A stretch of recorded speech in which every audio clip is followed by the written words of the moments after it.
Tuhan bersamamu. Dan bersama rohmu. Inilah Injil Yesus Kristus menurut Santo Lukas. Dimuliakanlah Tuhan. Sekali peristiwa Yesus berada di sebuah kota. Ada di situ seorang yang penuh kusta.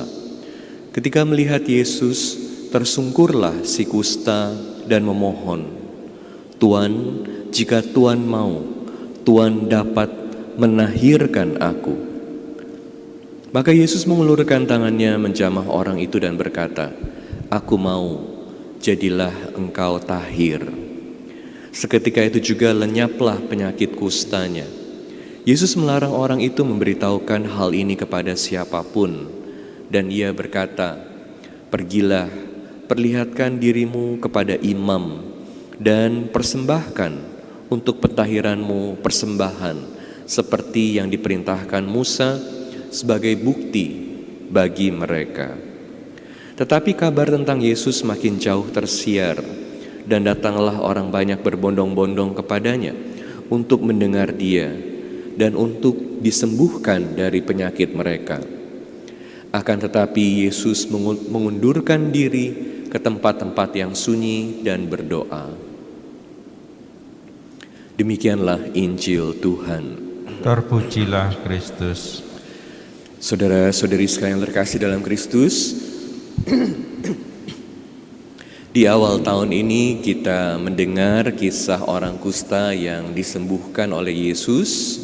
Kita diingatkan bahwa buat Tuhan tidak ada yang tidak mungkin. Buat Tuhan tidak ada yang tidak mungkin. Jadi kita menjalani tahun yang baru ini dengan penuh pengharapan. Apa itu pengharapan?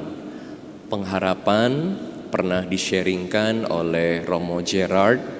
Romo Gerard mengatakan ketika kita berharap, kita menolak secara radikal, membatasi kuasa Tuhan. Kita menolak secara radikal, membatasi kuasa Tuhan. Artinya sungguh kita percaya bahwa buat Tuhan tidak ada yang tidak mungkin. Kita manusia seringkali berpikir, nggak mungkin itu, nggak mungkin. Karena harusnya begini, harusnya begitu. Udah sakit kanker stadium akhir, udah menyebar kemana-mana, nggak mungkin bisa sembuh. Tapi Tuhan bisa melakukan mujizat sesuai dengan kehendaknya, sesuai dengan rencananya. Maka kita nggak boleh putus asa.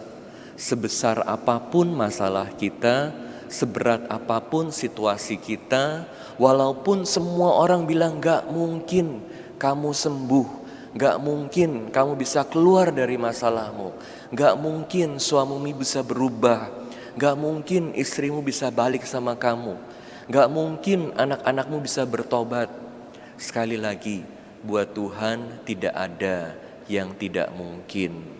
Hari ini kita melihat bagaimana orang kusta ini disembuhkan oleh Yesus.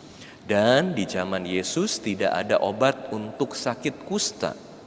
Jadi orang kusta sangat diasingkan. Mereka dibuang oleh masyarakat, dibuang bahkan oleh keluarganya. Orang kusta bukan hanya sakit fisik, tapi juga rohaninya, raga dan jiwa.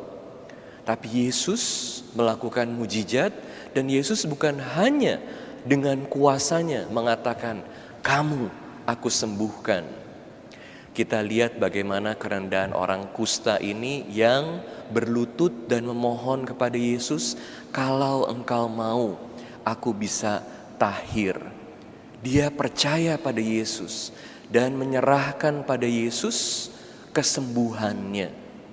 Yesus bukan hanya dengan kuasanya menunjukkan bahwa aku ini hebat, aku ini Allah, engkau sembuh. Tapi Yesus menyentuh orang kusta itu. Orang yang diasingkan, yang sakit jiwanya, dan dalam hidup seringkali sakit jiwa, diasingkan dari masyarakat, dilukai hatinya, Hidup dalam dendam atau luka yang dalam ini jauh lebih sakit daripada sakit fisik. Kalau sakit fisik kita masih bisa tolerir, tapi sakit hati yang mendalam, dilukai oleh orang yang dicintai, atau ditinggalkan oleh keluarga, diasingkan oleh teman-teman, ini jauh lebih sakit daripada fisik. Dan Yesus menyentuh orang kusta ini. Yesus menyembuhkan jiwa dan raganya. Dan buat Yesus tidak ada yang tidak mungkin. Jadi kita memulai tahun baru ini dengan penuh pengharapan, dengan terus berdoa, ya Tuhan, terjadilah padaku menurut kehendak-Mu. Sembuhkan aku sesuai dengan kehendak-Mu. Bantu aku sesuai dengan kehendak-Mu. Kita terus percaya bahwa bersama Tuhan selalu ada hari depan yang lebih baik. Amin.